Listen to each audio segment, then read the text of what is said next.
I woke up in a nursing home, my son said. I forgot everything. But when I opened the envelope, he forgot.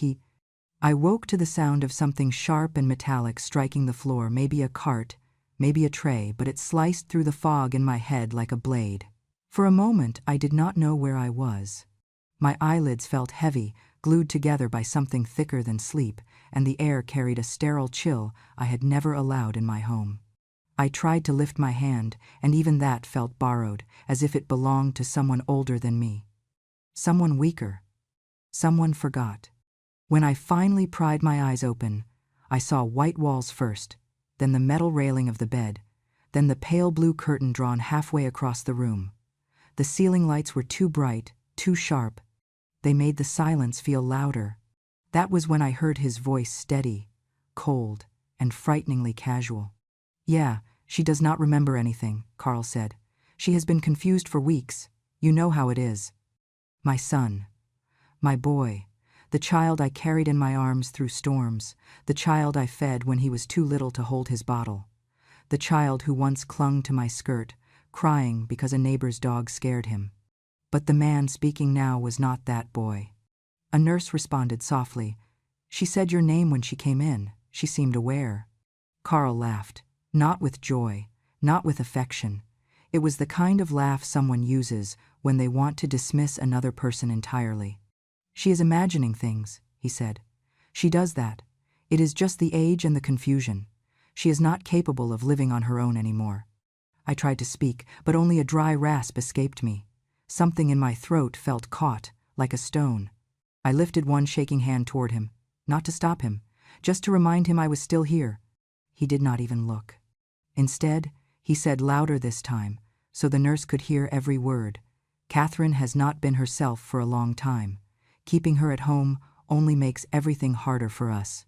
She does not belong there anymore. Us.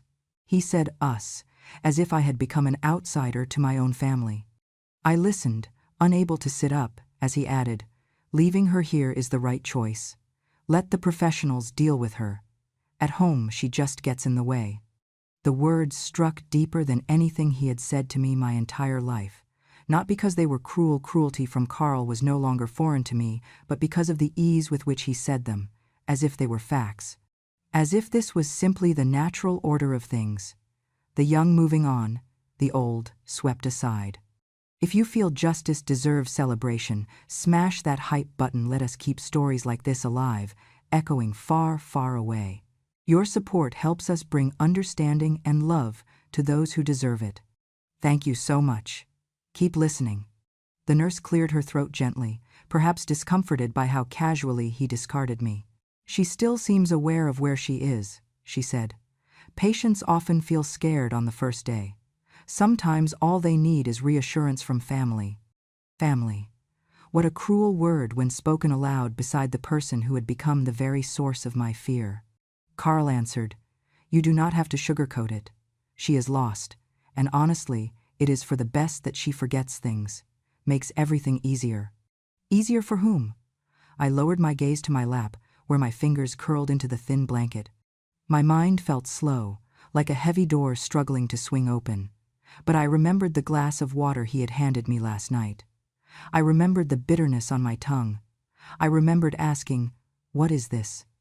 And Carl saying, Just something to help you rest. He did not meet my eyes then, either. As I shifted, something crinkled beneath my hand. A faint, papery sound. I reached toward the pocket of the sweater he had shoved onto me as they hurried me out of the house. I remembered him pulling clothes from drawers without letting me choose, telling me I was being difficult when I asked where we were going. My fingers brushed the corner of an envelope. I slid it out. The paper was worn soft around the edges, creased like it had been handled too many times. It was sealed, though the seal looked old, as if it had been closed years ago and forgotten in some drawer until now.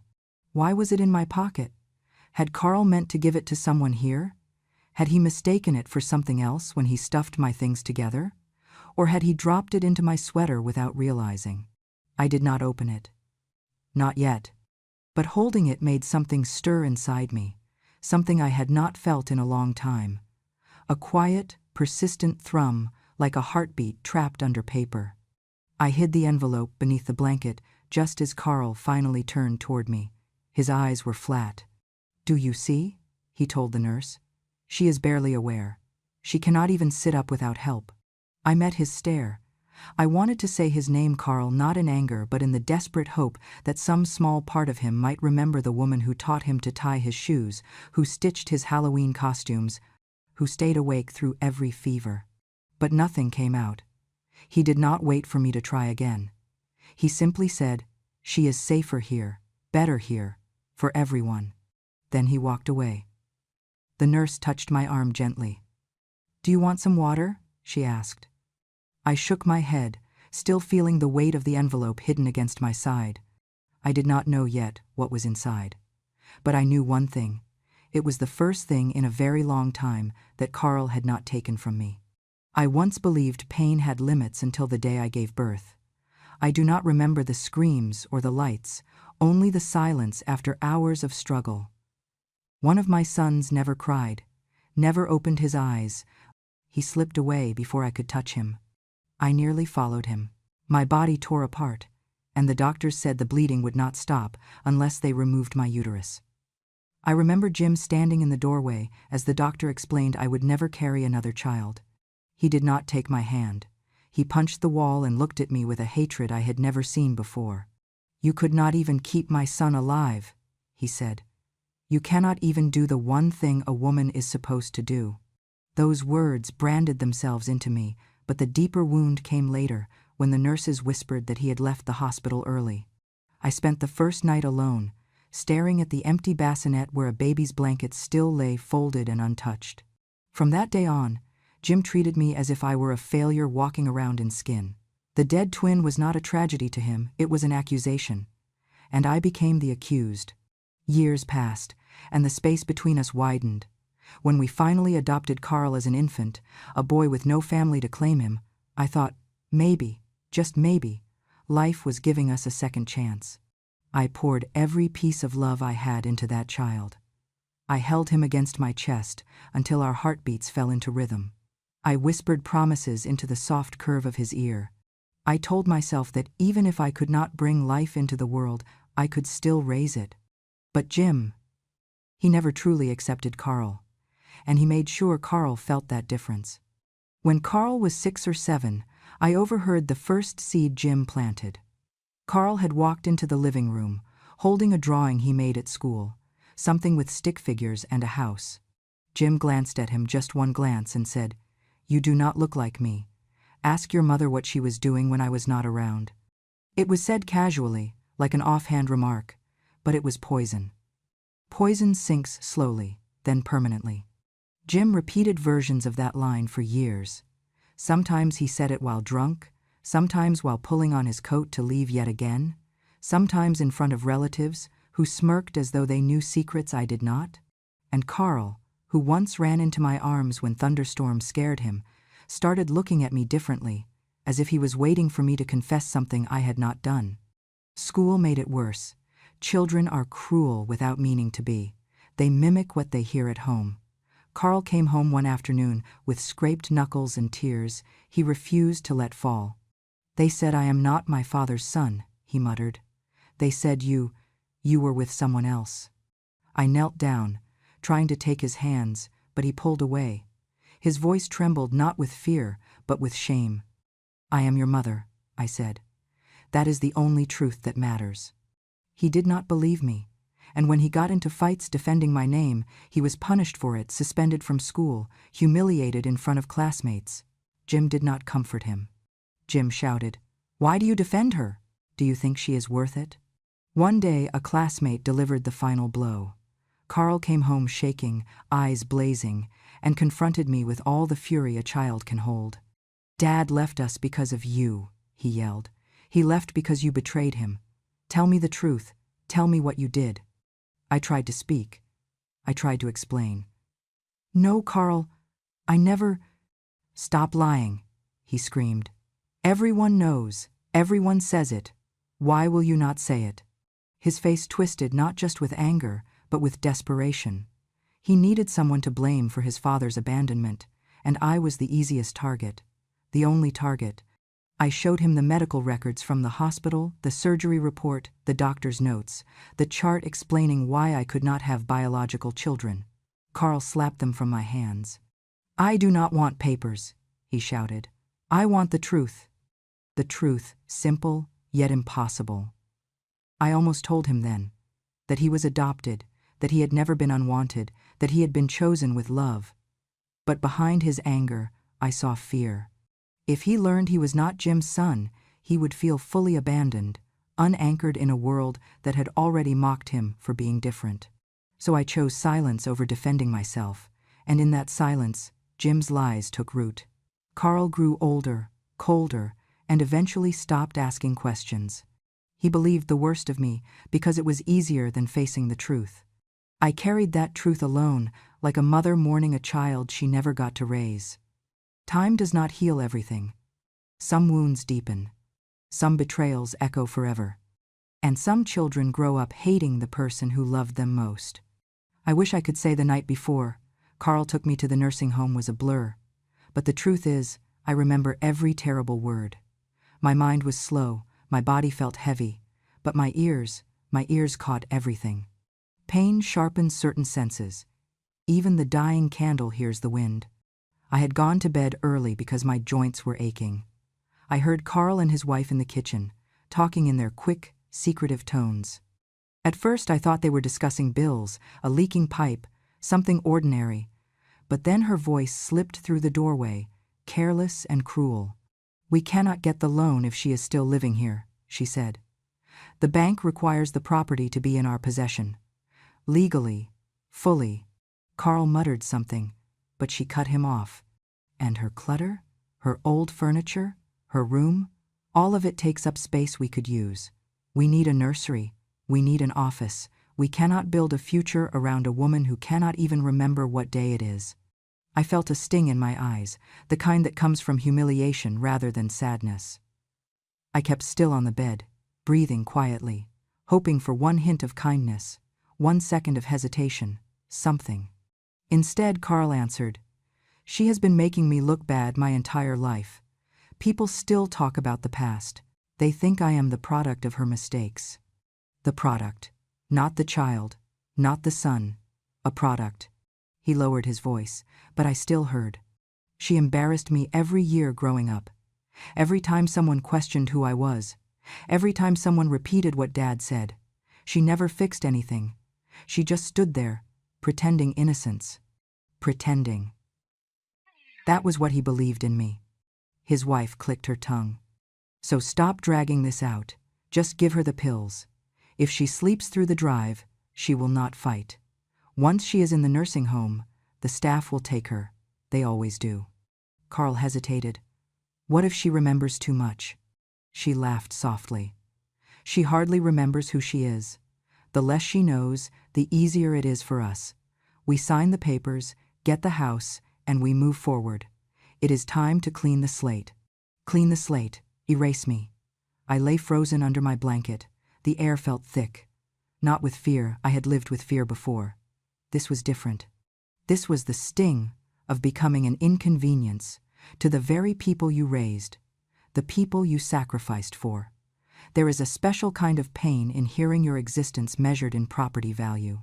Then Carl walked into my room. He held a glass of water and 2 white pills. His expression was strangely polite, like a doctor who has already decided the diagnosis. "Mom," he said, "you need rest. Take these." I looked into his eyes, searching for the boy I once rocked to sleep. The curled eyelashes, the soft gaze, the warmth. I found nothing. His wife stood behind him, her arms folded. "If she refuses," she whispered, "we will be here all night. And I am done waiting." I knew then they were going through with it. For money, for convenience, but also for something uglier. Carl wanted distance from the woman he believed ruined his childhood, the woman he thought drove his father away. The tragedy was that he did not know the truth, but the greater tragedy was that he did not care to ask. I took the pills. What choice did I have?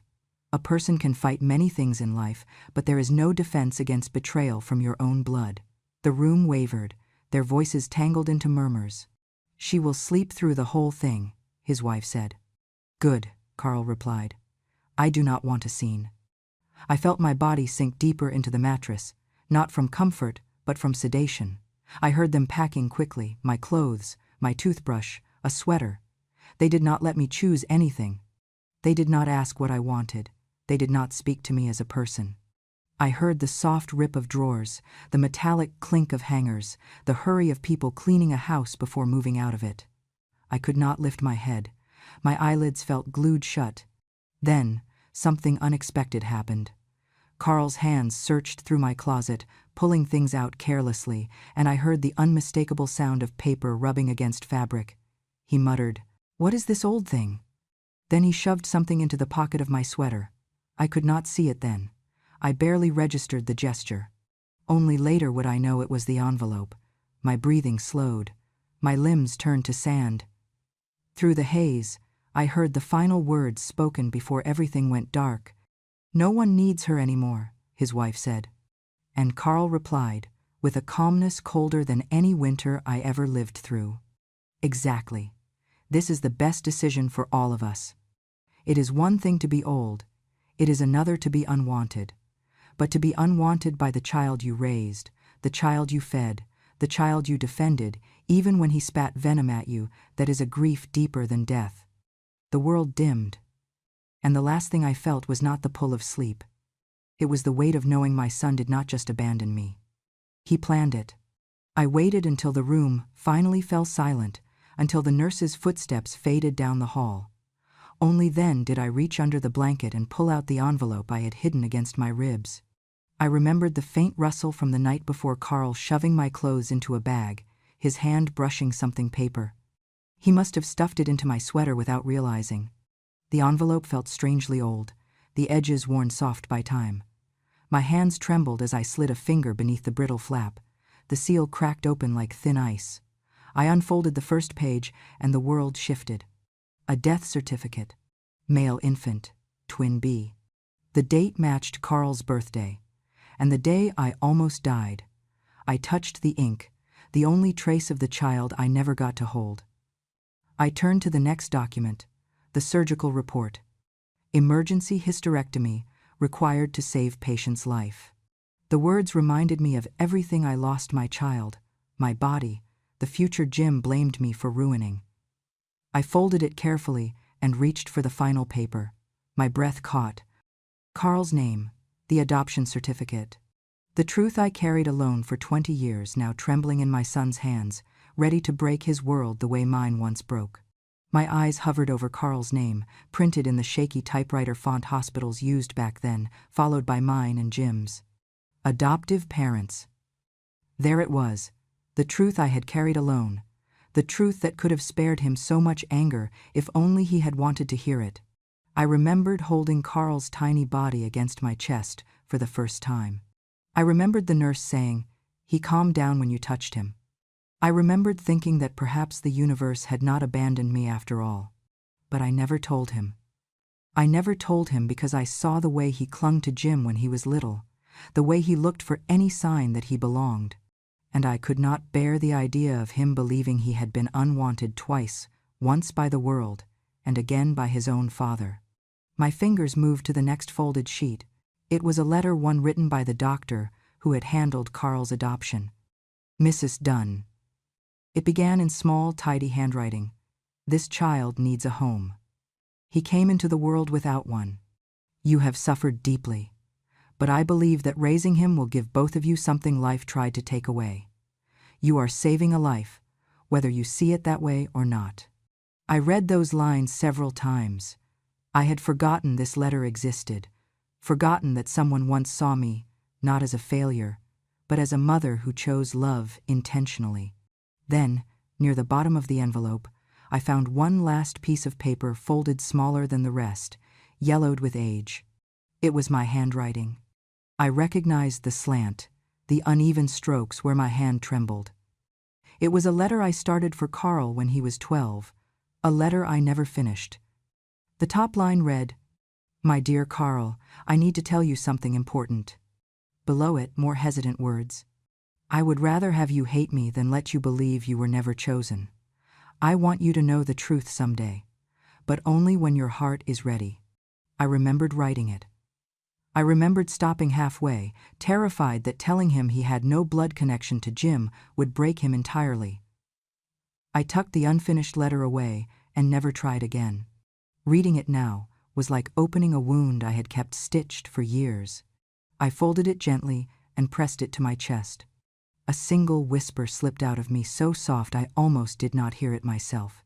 You were the child I chose, Carl. Yet you chose to believe the entire world, except your mother. The room felt unbearably still. Not empty, just still, in a way that made every breath feel too loud, every heartbeat too slow. I closed the envelope with trembling hands, holding it close as if it were the last warm thing in my life. And as the truth settled over me like evening light, the ache in my chest did not come from the documents I held. It came from the realization that they had been the truth all along, and Carl had never cared to ask for it. Carl returned the next afternoon. I heard him before I saw him, his footsteps quick, irritated, beating a rhythm of impatience across the hallway. When he entered the room, he did not greet me, or if I needed anything. He held a stack of papers in one hand, folded and creased from his tight grip, and dropped them onto the small wooden table at the foot of my bed with a violent thud. "Sign," he said. "Sign all of it. You do not even know what day it is, so do not pretend you know what these are." I lifted my eyes to him. His face was stiff, jaw clenched, the way it used to be when he was a child trying not to cry after someone insulted him. Except now, the softness of childhood was gone. What remained was a man shaped by resentment, sharpened by misunderstanding, hardened by lies. I did not reach for the papers. I reached instead into the drawer where I had hidden the envelope through the night, sliding it out carefully, the corners still warm from where I had held it against my chest. Carl frowned when he saw it. "What is that?" he demanded. I did not answer. My hands were steady, steadier than they had been in a long time. I placed the envelope on the table beside his stack of documents and gently pushed it toward him. His eyes narrowed as if he expected it to bite him. "What is this supposed to be?" he said. "Another excuse? Another story? Mother, I am not in the mood for your games." I did not speak. I did not need to. Something inside me had settled, maybe exhaustion, maybe acceptance, maybe the last bit of courage a mother keeps hidden for when everything else is lost. He snatched the envelope and tore it open.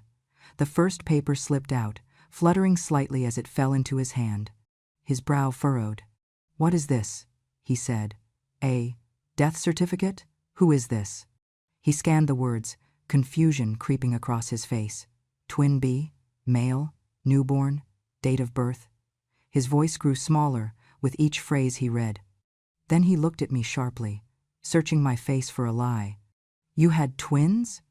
Why did nobody tell me? Why did I never hear about this?" I held his gaze. My silence was an answer he did not want. He shook his head violently and unfolded the second document. This time, he read only the first line before his hand trembled. "Emergency hysterectomy," he whispered. "Permanent infertility." His lips parted as if the air had been knocked out of him. You could never have children again?" he said, in a broken, instinctive echo of the language I used to soothe him with as a toddler. Then he switched back to English without realizing it. "So you could not have children after that? You never told me. You never told me anything." He looked at me as if he wanted to accuse me, but the guilt was already spreading across his expression, like ink soaking into thin paper. Then he reached for the third document. His fingers froze mid-air when he saw his own name at the top. The adoption certificate. It was as if time stopped. Something inside him cracked open, shock first, then denial, then terror, then an anger that was not truly anger, but the frantic panic of a man watching the ground beneath him fall away. "May, no, this cannot be real," he said. "You adopted me? You adopted me because you could not have children of your own?" He looked around the room, searching for something to anchor him. He looked at the papers again. "Does this mean I was abandoned? That I was someone nobody wanted? That you took me because you had no other choice?" His voice rose, high and trembling. "Is that it? I was a replacement?" My heart clenched. Not from his words, but from the child inside him who was still bruised, still vulnerable, still desperate for belonging. "Carl," I said softly. But he stepped back, shaking his head violently. "No, no, you are lying. You are pretending. You always pretend to be the victim. You always hide things. Tell me this is fake. Tell me you made this up to get sympathy." I watched the fear in him turn to rage, because rage was easier for him to hold. "Tell me!" he shouted. I let the silence sit long enough for him to feel it. Then I finally spoke. "No, Carl." My voice was quiet, steady, stripped of anything but truth. "I was not able to carry a child again. I lost my son, I lost my body, and I lost the life I thought I would have. I was empty. I was grieving. And then I found you." His breath hitched, uneven. "I chose you," I said, "not because I had no other choice, but because when I held you, I felt something I thought I had lost forever. I thought the world was giving me a second chance." He stared at me, eyes wet, jaw trembling. "But I was wrong," I added, not cruelly, but with the weight of all the years between us. "I thought raising you would make life better. I thought loving you would heal the wounds inside me. But instead, you believed every voice except mine, even when I tried to explain, even when I begged you to listen." Carl made a sound like a broken breath, somewhere between a sob and a question. "I did not tell you because I wanted you to feel like you belonged," I said. "I wanted you to believe you were wanted, chosen, loved, not an accident, not a burden, not the abandoned child the world tried to make you believe you were." His legs seemed to give way. He dropped into the chair beside the bed, burying his face in his hands. "I did not want you to feel alone," I whispered. "So I carried that truth alone." Carl cried. Not the tears of a man, heavy and controlled, but the tears of a child, wild, broken, unguarded. For the first time, I saw not the boy he once was, but the man who had never truly grown past his wounds.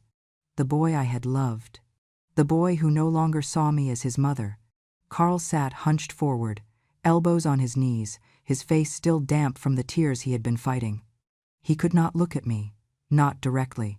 His eyes darted from the floor to the papers on the table and back to the floor again, as if the truth might rearrange itself if he avoided it long enough.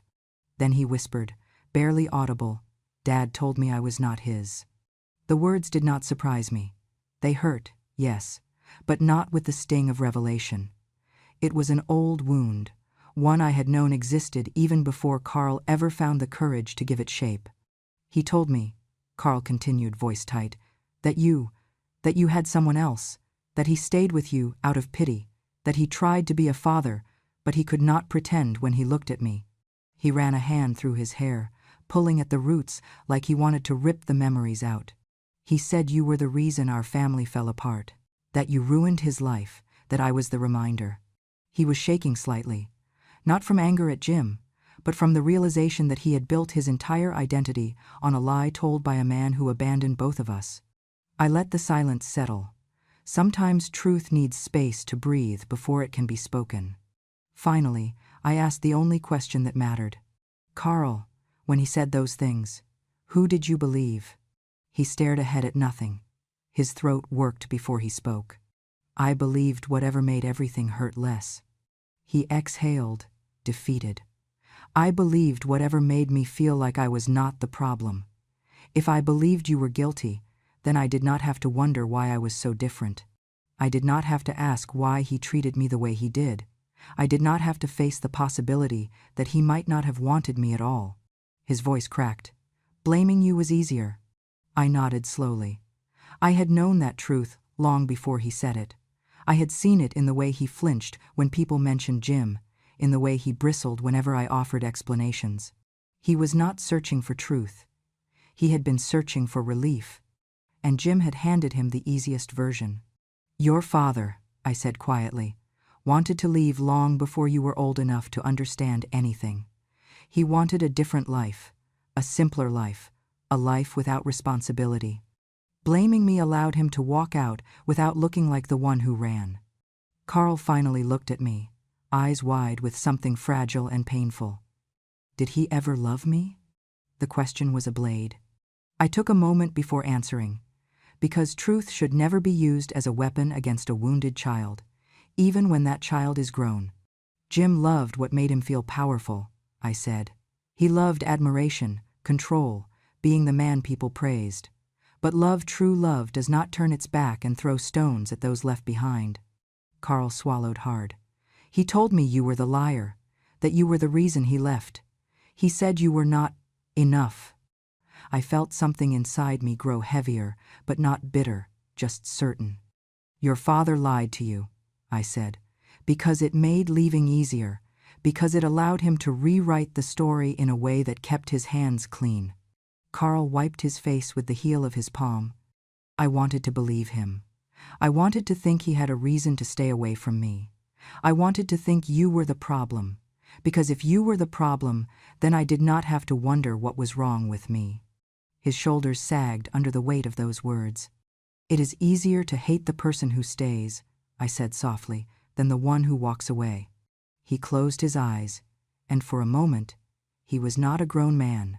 He was a boy of 7 again, hearing his father accuse his mother of things she did not do, clinging to any explanation that would ease the sting of being unwanted.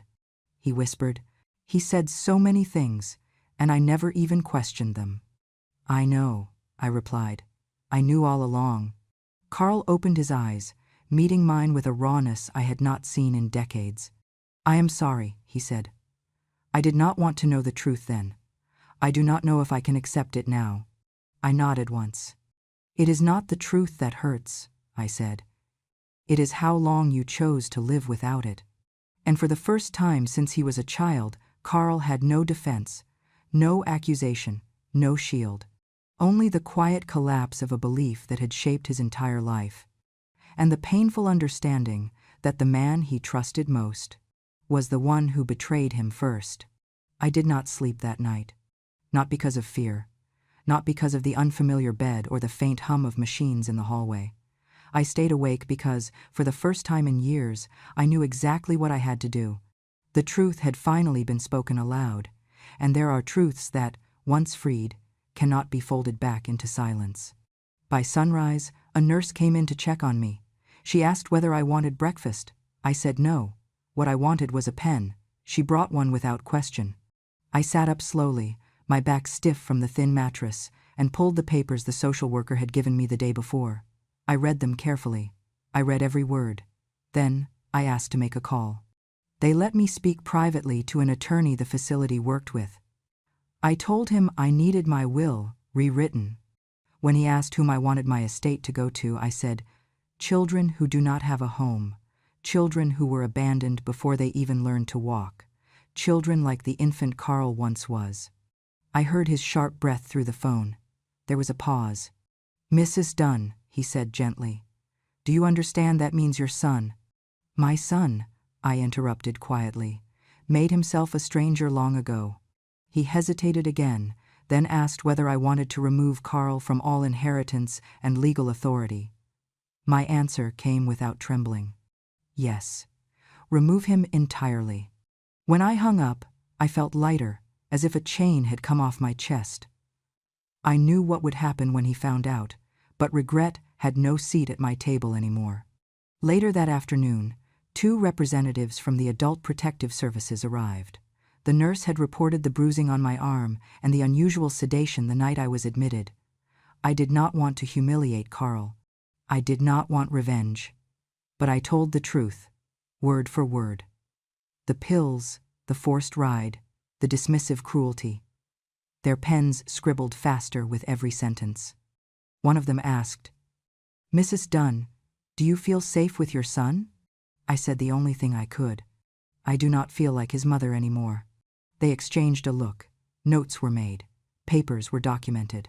When they left, a different kind of silence filled the room, one that felt like closure. I thought that would be the end of it for the day. But late in the afternoon, Carl returned. He looked as though someone had shaken him awake violently. His eyes were swollen, his hair disheveled, and his steps uneven, as if he did not quite know how to walk toward me. In his hands were the papers I had signed with the attorney earlier. How could you do this? He demanded, though the anger in his voice faltered. How could you cut me out? All of it? Everything? I watched him carefully. There was desperation in his eyes, not greed, not exactly. It was the panic of a man realizing that the person he had taken for granted might no longer be his safety net. You have no right, he said. I am your son. I folded my hands in my lap. Are you? I asked softly. His mouth opened, then closed. He looked at the adoption papers sticking out of his pocket as if they had burned a hole through him. She was not supposed to show me those, he muttered, almost to himself. You were supposed to tell me.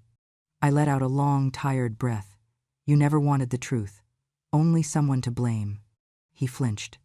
Before he could speak again, 2 APS agents entered the room. Carl stiffened as they approached. Carl Dunn? One of them asked. He nodded, confused. We need to inform you that an investigation has been opened regarding the sedation and unauthorized relocation of your mother. Carl turned to me, betrayed. You told them? I told the truth, I said. Something you avoided for 20 years. He tried to defend himself. I was trying to take care of you. No, I interrupted gently. You were trying to get rid of me. His entire body sagged. The agents stepped aside, making it clear they were not here to arrest him, only to protect me and document what had been done. Carl slowly approached my bedside, ignoring their presence. Mother, he whispered, his voice cracking. I am sorry. I swear I am sorry. I did not know any of it. His knees weakened into a trembling crouch, as if the weight of his own choices finally pinned him to the floor, clutching the blanket near my hand like a drowning man grabbing a piece of wood. Please, he begged, give me a chance to make this right. Let me be your son again. Let me take care of you. Let me start over, please. He reached for my hand, and for the briefest moment, I almost let him hold it. Old habits almost pulled me back into the role I had lived my whole life. The mother who forgives, the mother who absorbs all blame, the mother who makes room for those who hurt her. But I had made too many promises to myself in the dark hours of the morning. I pulled my hand away. The movement was small, but it was the clearest sentence I had spoken all day. Carl stared at me, stunned. Mom, I looked at him steadily, letting the weight of 2 decades settle between us. I kept the truth from you so you would not feel abandoned, I said. But you abandoned me long before today. He opened his mouth, but no sound came out. I carried your pain, I continued, my voice steady, even when you used it to blame me. I carried your father's lies so you could keep a piece of him to love. I carried the weight of your anger because I thought someday you would see me clearly. I leaned forward, just enough that he could not mistake my words for anything but finality. But now, I am setting both of us free. His face crumpled. He shook his head violently. No, no, please do not say that. Please do not do this to me. I stood. My legs were weak, but my resolve was not. From today on, I whispered, you are no longer my son. Carl gasped, as if something inside him had been torn out. I release you, I said. The way you have released me your entire life. He collapsed forward, sobbing so loudly, the hallway echoed with it. The agents stepped closer, uncertain whether to intervene, but I lifted a hand to stop them. I did not look back at him. I walked toward the door, every step closing a chapter I had clung to for far too long. Just before I crossed the threshold, I heard Carl's voice break into a desperate cry. Mother, do not leave me. But he had left me years ago, and this time, I kept walking. I did not expect peace to arrive quietly, yet it did. It came in the form of a key placed in my palm, the manager of the senior apartment smiling as he handed it over. Unit 3B, he said. It is small, but it is yours. Mine. A word that had not belonged to me in a long time. I moved into a modest apartment for independent seniors, no family wings, no nurses hovering, just a building full of people who had outlived those who were supposed to love them. The walls were thin, the floors creaked, but I slept better there than I had in years. I hung only one picture on the wall. It was the photograph the hospital had taken of my lost twin, the baby who never inhaled his first full breath. His small hand was curled into a perfect, peaceful fist. I traced the blur of his cheek with my thumb. There were no pictures of Carl, not because I hated him, not because I wished to erase him, but because loving him had consumed my life, and losing him had consumed everything else. I needed a space where his shadow did not reach. The apartment manager visited me on my second day. "If you need anything, Mrs. Dunn, you call us. We look out for one another here." I thanked him, but what I did not say was that I had spent a lifetime needing and not being needed in return. I intend to live differently now. Within a week, small packages began arriving at my door. A bag of fruit, a box of supplements, a warm blanket, still folded from the store, a pair of slippers in my size. Each item came with a note. The handwriting was familiar in the way a scar is familiar. You recognize it, even when you wish you did not. For Mom, stay warm. Hope you are eating. Carl never signed his name. Perhaps he thought the omission softened the weight of what he had done. Perhaps he feared I would send the packages back if the truth stared directly at me. But I recognized every curve of every letter. I opened none of it. Instead, I carried each package down the hallway to the common room where the other residents gathered to play cards, read newspapers, or simply wait for time to pass. I chose someone each time: a woman with trembling hands, a man with thin socks, a widow who had stopped expecting kindness. "This was sent to me by mistake," I would say. "I think you need it more than I do." No one questioned me. No one asked why my eyes softened each time I handed something away. They simply accepted the gift with gratitude, and in that small exchange, I felt something heal inside me. Giving away Carl's offerings did not hurt.